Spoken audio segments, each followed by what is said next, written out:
अस्सलामुअलैकुम। अगर आपने यूएई का वीज़ा अप्लाई कर रखा है, विज़िट वीज़ा या एम्प्लॉयमेंट वीज़ा खुद अप्लाई किया है, किसी एजेंट के थ्रू अप्लाई किया है या किसी एम्प्लॉयर ने आपका वीज़ा अप्लाई कर रखा है और आपको उसका स्टेटस पता नहीं चल रहा, बहुत दिन हो गए हैं, बहुत टाइम हो गया है, लारे लप्पे लग रहे हैं आपको, तो ये वीडियो आपके लिए है। इस वीडियो में हम आपको बताएंगे कि घर बैठे पाकिस्तान में है या दुनिया के किसी भी कोने में विजिट वीज़ा या रेजिडेंस वीज़ा एम्प्लॉयमेंट वीज़े का स्टेटस कैसे चेक करना है ऑनलाइन। हमारे साथ रहिए।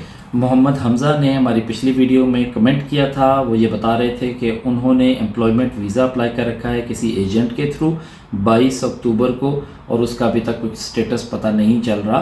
अगर आपके साथ भी कुछ ऐसा इशू है तो परेशान मत होइए, मेहरबानी यहाँ पे है आपको तमाम इन्फॉर्मेशन देने के लिए। आपने अगर ये चैनल अभी तक सब्सक्राइब नहीं किया तो प्लीज़ ज़रूर सब्सक्राइब कर लीजिए, बेल आइकन को प्रेस करना मत भूलिएगा ताकि आने वाली तमाम इन्फॉर्मेशन आप तक जल्द अज जल्द पहुंच सके। यूजुअली विजिट वीज़ा जब आप अप्लाई करते हैं किसी भी एजेंट के थ्रू तो 3 से 4 दिन के दरमियान उसका स्टेटस पता चल जाता है, या वो एक्सेप्ट हो जाता है या वो रिजेक्ट हो जाता है। ज़्यादा चांसेस होते हैं कि वो एक्सेप्ट ही हो जाए।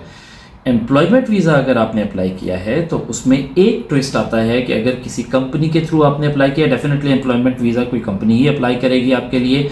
उस कंपनी के पास कोटा है या नहीं, कोटा क्या है कि वो कंपनी कितने एम्प्लॉयज़ हायर कर सकती है। अगर उसके पास वीज़ाज़ अवेलेबल हैं तो कोई मसला नहीं है उसके लिए, वो इमीडिएटली आपका वीज़ा अप्लाई करेंगे। पहले मिनिस्ट्री ऑफ लेबर में अप्रूवल लेंगे, फिर उसके बाद इमिग्रेशन में आपका वीज़ा डालेंगे और आपका वीज़ा निकल आएगा। इस सारे प्रोसीजर में ऑलमोस्ट 1 हफ्ते से 2 हफ्ते का टाइम मैक्सिमम लगना चाहिए। अगर कोई काम करने वाला हो तो 1 दिन में भी हो जाता है, क्योंकि दुबई के अंदर जो वीज़ा प्रोसीजर्स हैं वो बहुत तेज़ हैं। बट यूजुअली कंपनीज़ के PROs जो हैं या जो उनके ऑफिसर्स हैं वो बिज़ी रहते हैं, वो 1 दिन एप्लीकेशन डालेंगे, फिर वेट करेंगे, वो अप्रूवल आएगी, फिर आगे से आगे स्टेप वाइज करते जाएंगे। तो इस सारे प्रोसीजर में 1 से 2 हफ्ते मैक्सिमम लगने चाहिए। तो हमज़ा भाई ये कह रहे थे कि उनका वीज़ा 22 अक्टूबर को किसी ने अप्लाई किया और अभी तक स्टेटस उसका पता नहीं है। इट मीन्स या तो उनका वीज़ा रिजेक्ट हो चुका है या फिर उस कंपनी ने या उस एजेंट ने उनका वीज़ा अप्लाई ही नहीं किया। आप लोगों को घबराने की ज़रूरत नहीं है। ये जानने के लिए कि हमारे वीज़े का स्टेटस क्या है बहुत आसान है। इसके 2 तरीके हैं। फर्स्ट ऑफ ऑल तो जिस एजेंट के थ्रू आपने वीज़ा अप्लाई किया है उससे आप उस वीज़े का एप्लीकेशन नंबर, ट्रैकिंग नंबर और जिस डेट को उसने फ़ी पे की है वो डेट ले लें। ये सारी इन्फॉर्मेशन या तो आप उसे वर्बली ले लें या वो एक एप्लीकेशन का एक पेपर होता है, आप उनको बोलें कि वो पेपर की कॉपी आपको दे दें कि जिसके थ्रू उसने अप्लाई किया है, तो उस पेपर पे ये सारी इन्फॉर्मेशन होगी। अगर ये इन्फॉर्मेशन आपके पास नहीं है तो फिर क्या करना है ये मैं आपको आगे चल के बताऊँगा। फ़िलहाल हम देखते हैं कि अगर ये सारी इन्फॉर्मेशन आपको मिल गई है तो अपना स्टेटस आपने ऐप के थ्रू कैसे चेक करना है। सबसे पहले आपने, अगर आप एंड्रॉयड यूज़र हैं तो आप गूगल प्ले स्टोर से, या अगर आप आईफोन यूज़र हैं तो आप ऐप स्टोर से GDRFADXB,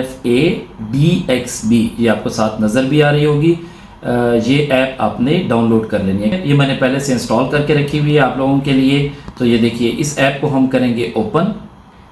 इसके बॉटम में आप देख रहे हैं कंटिन्यू एज गेस्ट, क्योंकि इसके 2 ऑप्शंस हैं। पहले या तो आप उसमें अपना अकाउंट बनाएं जो कि थोड़ा सा लेंथी प्रोसीजर है, उसके अंदर आप अपनी डिटेल्स डालेंगे, ईमेल एड्रेस डालेंगे, फिर आपको वो OTP सेंड होगा, उसके थ्रू आप कुछ एडिशनल इंफॉर्मेशन है या कुछ एडिशनल सर्विसेज हैं जो कि यूज़ कर सकते हैं। लेकिन फिलहाल आपने चूंकि अपना सिर्फ वीज़ा स्टेटस चेक करना है इसलिए आपको अकाउंट बनाने की ज़रूरत नहीं है।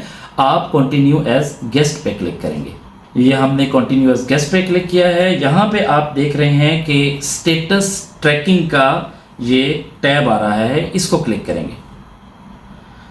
स्टेटस ट्रैकिंग में आप देख रहे हैं कि यहाँ पे सबसे पहले आ रहा है एप्लीकेशन, उसके बाद आ रहा है फाइल, उसके बाद over the counter services application, ये आपसे रिलेटेड नहीं है। फिर आ रहा है स्पेशल रिक्वेस्ट, ये भी आपसे रिलेटेड नहीं है। फिर उसके बाद आ रहा है एस्टेब्लिशमेंट, ये यहाँ पे लोकल कंपनी से रिलेटेड है, ये भी आपसे रिलेटेड नहीं है। अच्छा, आपने फर्स्ट सेलेक्ट किया एप्लीकेशन, क्योंकि आप चेक करना चाहते हैं अपने वीज़ा की एप्लीकेशन का स्टेटस। तो यहाँ पे आप एप्लीकेशन को सिलेक्ट करेंगे। उसके नीचे वो जो इन्फॉर्मेशन मैंने आपको पहले बताई है कि आपके पास एप्लीकेशन नंबर होना चाहिए, आपके पास ट्रांजैक्शन नंबर होना चाहिए जिसको हम ट्रैकिंग नंबर भी बोलते हैं, और उसके अलावा आपके पास पेमेंट की डेट होनी चाहिए। ये तीनों डिटेल्स आप यहाँ पे पुट करेंगे, एप्लीकेशन नंबर डालेंगे, ट्रांजैक्शन नंबर डालेंगे और पेमेंट डेट सिलेक्ट कर लेंगे जो कि आप अपने एजेंट से लेंगे। और उसके बाद आप आई एम नॉट रोबोट पे क्लिक करेंगे, since you are not robot. और फिर आप करेंगे सर्च, तो जो भी आपकी एप्लीकेशन सिस्टम में है उसका स्टेटस सारा आपके सामने आ जाएगा। अभी फ़िलहाल मेरे पास कोई एप्लीकेशन नहीं है तो मैं इसलिए किसी का स्टेटस चेक नहीं कर सकता, लेकिन ये सारी इन्फॉर्मेशन जब आप डालेंगे तो आपके पास आपकी वीज़ा की एप्लीकेशन का स्टेटस आपके सामने आ जाएगा। अगर आपके पास ये सारी इन्फॉर्मेशन नहीं है तो आपने परेशान नहीं होना, आपने सिर्फ हमारे साथ रहना है। ये सारी इन्फॉर्मेशन आप यूएई की स्मार्ट सर्विसेज आईसीपी वेबसाइट से भी चेक कर सकते हैं, जिसका लिंक मैं नीचे डिस्क्रिप्शन में दे दूंगा। आप खाली उस लिंक को क्लिक करें तो ये वेबसाइट आपके सामने ओपन हो जाएगी। इस वेबसाइट में आप पासपोर्ट नंबर से भी अपनी एप्लीकेशन को ट्रैक कर सकते हैं। तो ये देखिए कैसे करते हैं। आपने ये सबसे पहले यहाँ फाइल पे पहले क्लिक हुआ होगा, बाय डिफ़ॉल्ट आपने पासपोर्ट सिलेक्ट करना है। पासपोर्ट सिलेक्ट करने के बाद आपने पासपोर्ट नंबर अपना डालना है। पासपोर्ट नंबर के बाद आपने पासपोर्ट की एक्सपायरी डेट डालनी है। उसके बाद आपने अपनी नेशनलिटी सिलेक्ट करनी है, जो कि साथ ये ड्रॉप डाउन मेन्यू से आप सिलेक्ट कर सकते हैं। आप यहाँ पाकिस्तान सिलेक्ट कर लेंगे, जो भी आपका कंट्री है जहाँ का पासपोर्ट है वो आप कंट्री सिलेक्ट करेंगे और नीचे आप अपनी वेरिफिकेशन देंगे। आई am not a robot, just click करें और सर्च पे प्रेस करेंगे तो आपकी एप्लीकेशन का स्टेटस सामने आ जाएगा। यहाँ पे एक बात नोट करने की है, अगर तो आपकी फाइल इमिग्रेशन में वीज़ा के लिए ओपन हुई हुई है तो यहाँ पे उस फाइल का स्टेटस आ जाएगा, भले वो विजिट वीज़ा है या एम्प्लॉयमेंट वीज़ा है, जो भी वीज़ा अप्लाई आपका हुआ है, अगर तो वो वाकई हुआ है तो उस फाइल का स्टेटस आपके सामने आ जाएगा। अगर वो वीज़ा अप्लाई नहीं हुआ, जैसे बहुत से लोगों को एजेंट्स कह देते हैं कि हमने अप्लाई किया हुआ अभी तक स्टेटस नहीं आ रहा है, वो उनसे पैसे भी ले लेते हैं, तो यहाँ पे नो रिकॉर्ड फाउंड आ जाएगा। अगर वो नो रिकॉर्ड फाउंड है तो इट मीन्स आपका वीज़ा अभी तक अप्लाई नहीं हुआ। फिर आप वापस जाइए उस एजेंट पे, उस एजेंट के पास या जिस भी कंपनी के थ्रू आपने अप्लाई किया है और उनसे आप बोलिए कि उन्होंने वीज़ा अप्लाई नहीं किया, आपने उसका स्टेटस चेक किया है ऑनलाइन। तो ये कुछ बहुत ज़रूरी इन्फॉर्मेशन थी, मैं चाहता था कि आपके साथ ज़रूर शेयर करूं।